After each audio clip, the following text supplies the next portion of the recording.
Has Nana Agradaa been freed?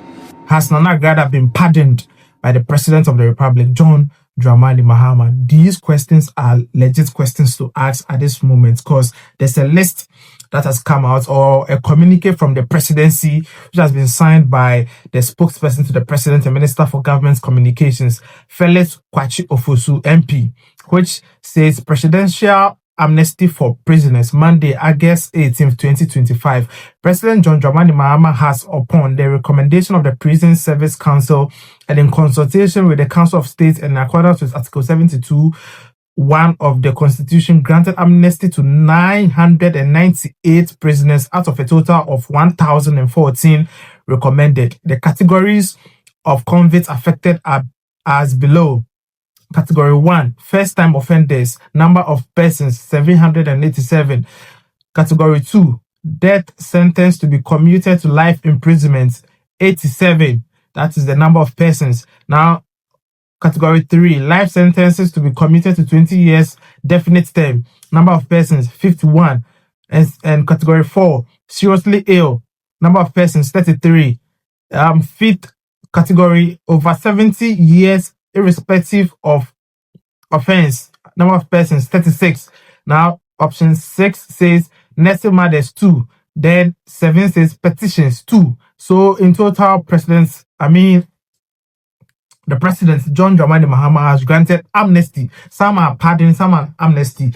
Pardon is where, probably your sentence has been reduced or something, right? But amnesty is when you can go home, right? So in these categories, for the first-time offenders, you have 787. For them, everybody is going home. So 787 people who are first-time offenders, everybody is going home. And it is this list that we believe that probably Nana Agradaa could be part of this list. Is Nana Agradaa part of this list? Because they've not given us details of the people involved or the people on the list, we can't really tell if Nana Agradaa is on the list or not. And within this session, we'll get to know if Nana Agradaa is truly a first-time offender, or whether she qualifies to be granted amnesty, or amnesty actually takes some years for it to qualify to be given that kind of amnesty and pardon, right? So the second category says death sentence to be commuted to life imprisonment. That means people who have been sentenced to death, now they are not sentenced to death anymore. It has been reduced to life imprisonment. So you'll be there forever and ever. That is 87 people. Now the third category says life sentences to be commuted to 20 years definite term. People who have been given life sentences has now been reduced to 20 years. Right? So that will affect 51 people who were supposedly, supposed to be there forever and ever. Now they'll be out after 20 years. Now, seriously ill people, that is, we have 33 people who are seriously ill. They are not in a position to be in prison. They need to come out and fend for themselves and try to, come out of their dire situation. So that is 33 people. Then we have over 70 years imprisonment of offense, 36 people. People who are over 70 years and above, 36 people have been, allowed to go home.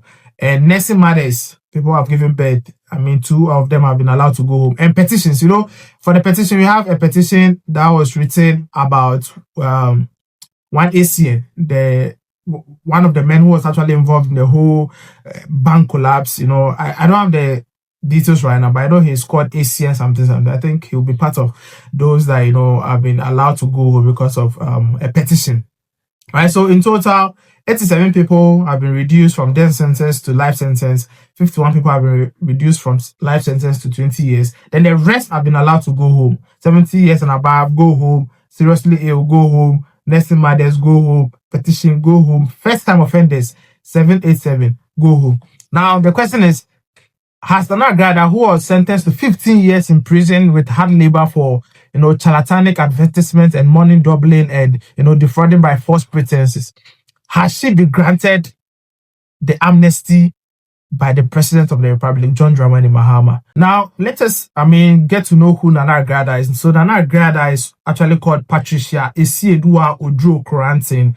That is her full name, So she was accused as Nana Agradaa, a self-styled evangelist and former traditional priestess. In October 2022, she was arrested for the first time, and that was when she had the initial allegations. Now, it was believed that she was involved in a televised money doubling scam And according to the modus operandi, she advertised an all-night share service promoted via Today TV and social media, where she claimed she would share 300,000 Ghana cedis among attendees. Now, she directed attendees to form groups and pay between 900 Ghana cedis and 1,000 Ghana cedis, promising sums like 50,000 to 40,000 Ghana cedis in return, promises that were never fulfilled. Now, after collecting money from congregants, she locked them inside a church premises and fled. So this happened in October 2022. Prior to the October 2022, arrest of Nana Agradaa, in 2021, she was convicted for operating an unlicensed TV station and airing deceptive religious content, and she was fined 10,000 Ghana cedis. Some sources noted, 46,000 Ghana cedis, but according to what happened in 2021, she was just allowed to go because she was fined. It was in 2025 that the new charges came up: charlatanic advertisements and defrauding by false pretenses, 2 counts, and she was convicted for those 2 charges. Now, court proceedings. Accra Circuit Court, presided over by Justice Evelyn Asamoah, gave her the sentencing and the conviction. Now, she was allowed to go through the pregnancy test, conducted under the Ghana's criminal offences procedure. So she had to go and ascertain whether she was pregnant or not. So the next one was defense plea.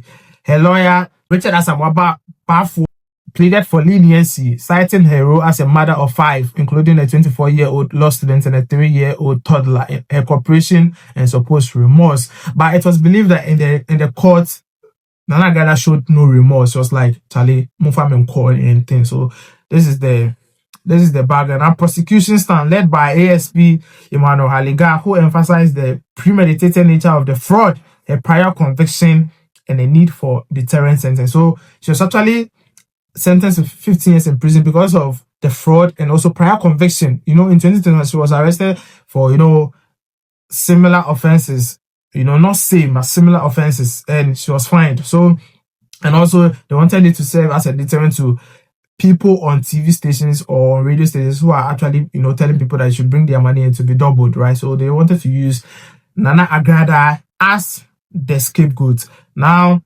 that is, sentences and penalty: custodial sentence, 15 years in prison with hard labor for the 2 counts of defrauding by false pretenses, sentences to run concurrently, so fine, 25 penalty units, equivalent to 300 Ghana cedis for charlatanic advertisement, failure to pay leads to an extra 30 days in prison. So as we speak, since, July 2025, Nana Agradaa has been in the Insawam maximum security prison. Now we are in August, and a list has come up where the President of the Republic has granted, amnesty, and he has pardoned 998 people, and about 800 of them are first-time offenders. Now the question is Nana Agradaa part of the first-time offenders? Is she part of the list? Does she qualify to be part of the list? And what will be the situation if she's part of the list? Can Nana Agradaa be granted amnesty or be pardoned under these circumstances? And the answer is yes. And the answer is also no, depending on the legal understanding of the issues. Now, let's deal with the first answer. Technically, it is possible because the President under Article 72 of the Ghana's Constitution has the authority to grant full pardon, commutation, remission, respite, substitution of sentence. However, the power must be exercised in consultation with the Council of State. So in Agrada's, situation, the only person who can save her is the President. The President can say, see, I have the power and I've consulted with the Council of State and I feel like, she's not supposed to be there. So she could be granted, a full pardon. But there's also a no aspect. The no aspect is it is unlikely, especially in practice, especially when Nana Agradaa just went into prison not so long ago. So Nana Agradaa was convicted of defrauding by false pretenses and charlatanic advertisements, resulting in a 15-year jail sentence with hard labor, a serious offense that doesn't fit the typical profile of those pardoned.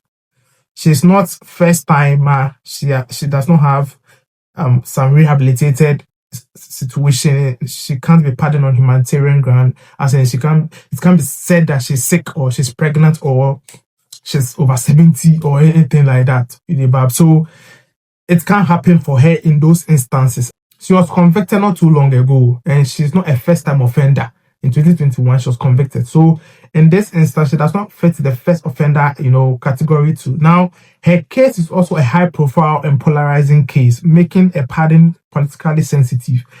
It could be perceived as undermining the rule of law and public trust and justice, especially when given this disaster cost to the victims. Now, even at the courts, victims came around and when they were shouting about the fact that Nana Agradaa has defrauded them, people she took gold from and she did not return it, when she was practicing as a fetish priestess and when she, metamorphosed into, an evangelist. So it is a high profile case, right? If now the president wakes up and be like, okay, Nana Agradaa has been pardoned, it will come across as if the president is rubber stamping criminality, and it will feel like the president is trying to interfere, especially when the person was just sent to prison. If the person had been there for some years, it would make some sense on some grounds. Even with that, it has to be on certain grounds, and certain consultation needs to be done with the Council of State before that could happen. The president cannot just with his own veto power, just allow Nana Agradaa to go back home. So on these conditions, it is quite improbable for Nana Agradaa to be granted, pardon. Now, public sentiment is also divided. So some advocates have pleaded for leniency, but institutional societal concerns remain substantial. Can the president reduce, the 15 years, maybe 10 years or 5 years? It is possible. Can he also say, Charlie, make Nana Agradaa go house? That one too is possible. But in this instance, the court of public opinion will not agree with the president if he does that in this situation. At this time, it is not the right time, it's not the right situation. Nana Agradaa does not tick the boxes, as far as, pardoning her is concerned. So if she's part of that list, then it will be a big surprise to the nation and to some of us. But if she's not part of that list, then it is very, very understandable. Even though the president has the power to actually pardon Nana Agradaa, the conditions are not perfect, the timing is not good, her offenses do not allow her to be pardoned as quickly as possible. And in the coming days or in the coming month, we will get to know if indeed she has been pardoned or she is still in the maximum security prison at Insao. Until then, don't forget to subscribe, share, and bongo ideas.